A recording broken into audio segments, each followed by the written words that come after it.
right, watch this video because I'm not going to see na ịhụnanya karịrị n'ala Igbo na-echere ya darasa.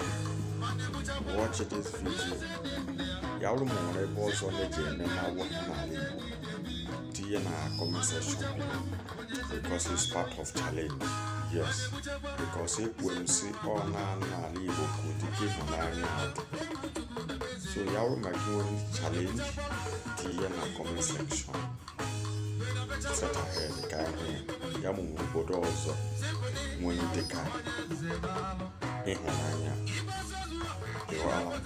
Tinye ka ịhụnanya is a very big challenge. Yes, tinye na comment section. But it is only na Igbo land ka m hụrụ gị onwe ebe ọzọ.